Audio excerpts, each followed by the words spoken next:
अलीगढ़ के खैर विधानसभा के गुरुकुल पब्लिक स्कूल में मुख्यमंत्री योगी आदित्यनाथ ने कांग्रेस, सपा और बसपा को अराजकता और तुष्टीकरण वाली पार्टी बताया। उन्होंने कहा कि यह पार्टी अव्ययवाद फैलाने का काम करती है, यह भेदभाव, जातिवाद की राजनीति करती है, जाति के नाम पर अराजकता फैलाती है, यह राष्ट्र नायकों का सम्मान नहीं करते।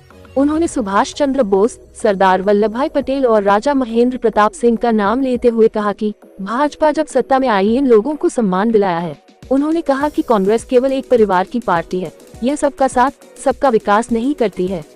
सत्ता मिलने पर इन्होंने अवसरों का दुरुपयोग किया है, इनके शासन में बेटी को सुरक्षा नहीं मिली। उन्होंने कोलकाता की घटना का जिक्र करते हुए कहा कि सपा और कांग्रेस ने इस पर कुछ नहीं बोला, इस घटना को लेकर उन्होंने बेशर्मी दिखाई है। वहीं अयोध्या, कन्नौज की घटना को लेकर समाजवादी पार्टी की जमकर आलोचना की। उन्होंने कहा कि यह पार्टी बेटियों का सम्मान नहीं कर सकती है। योगी आदित्यनाथ ने कहा कि कांग्रेस और सपा के अंदर जिन्ना की आत्मा घुस गई है। जिन्ना ने देश का विभाजन कराया था और अंतिम समय पर घुट-घुट कर मर गया, क्योंकि उन्होंने समाज को बांटने का काम किया था।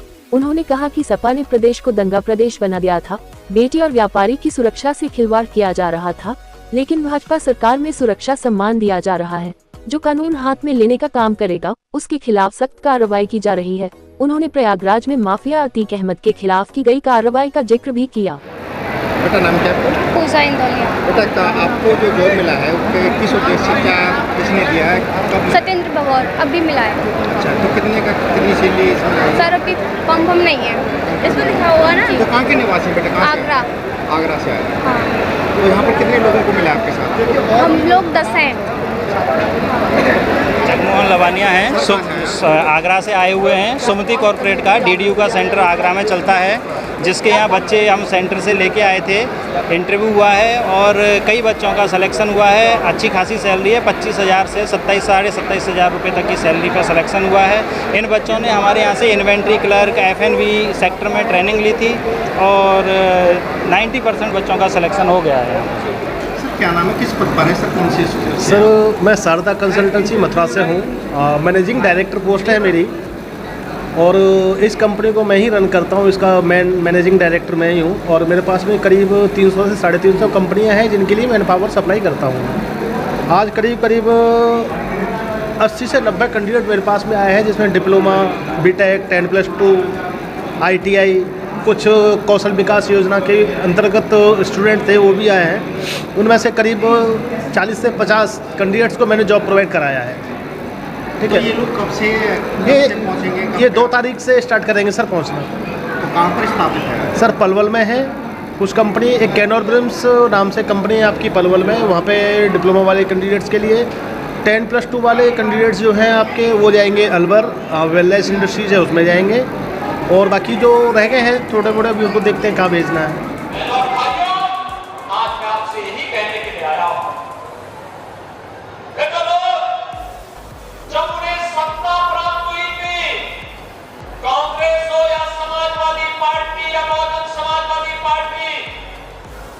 इन लोगों ने सामाजिक ताने बाने को छिन्न भिन्न किया।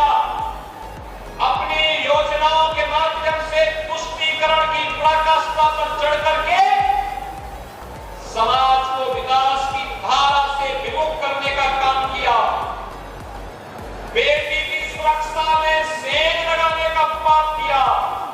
और आज भी जब देश विकास की नित नई ऊंचाइयों को छू रहा है, तब भी ये लोग वही काम कर रहे हैं। याद करिए, 2014 में मोदी जी के आने के बाद देश के अंदर एक नया परिदृश्य देखने को मिला है। एक तरफ बिना टिके बिना झुके प्रधानमंत्री मोदी जी विकास की योजनाओं को आगे बढ़ाने का काम कर रहे हैं। देश को विकास की नई बुलंदियों की ओर ले जाने का काम कर रहे हैं।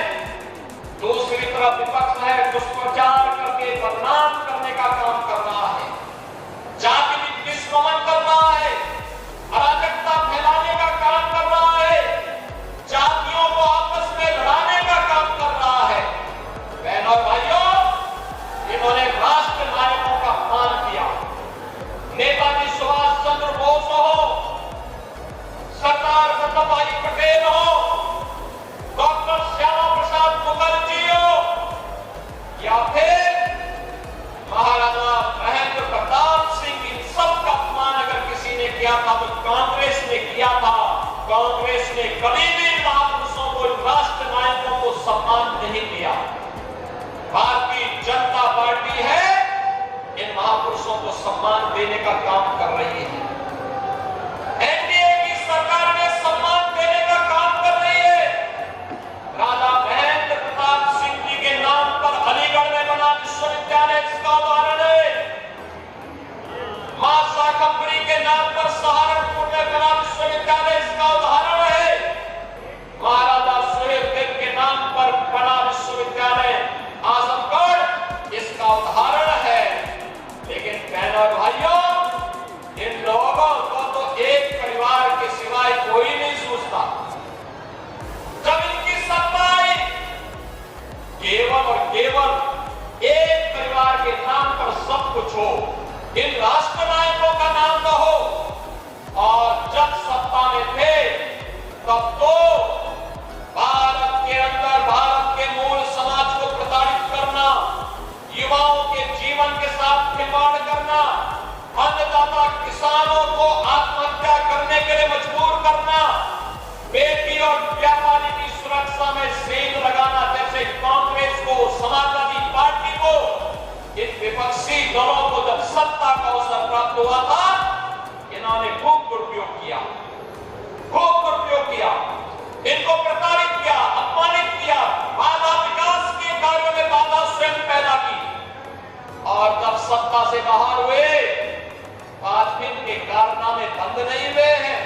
आज भी वही पार्टी के मुखिया को क्या बेटी की सुरक्षा पर कुछ बोलने का अधिकार है? क्या इनको बोलने का अधिकार है? कितनी बेशर्मी के साथ ये लोग वक्तव्य देते हैं। कोलकाता में एक महिला चिकित्सक के साथ जो कुछ घटना घटी हुई, पूरा देश स्तब्ध है, दुखित है, अपनी संवेदना व्यक्त कर रहा है। लेकिन बेशर्मी के साथ समाजवादी पार्टी के मुखिया के द्वारा उन दलितों का समर्थन किया जाता है। अयोध्या में एक निषाद बेटी के साथ जो कुछ घटना घटी हुई समाजवादी पार्टी के पदाधिकारी के द्वारा, कन्नौज में जो कुछ हुआ, ये सब घटनाएं ये बताती हैं कि कांग्रेस हो या समाजवादी पार्टी, इनके अंदर, बहनों और भाइयों, इनके अंदर लगता है जिन्ना की आत्मा घुस गई है। और जिन्ना की आत्मा घुस करके फिर से जिन्ना ने देश का विभाजन करने का पाप किया था और इसीलिए अंतिम समय में घुट घुट करके मरा था।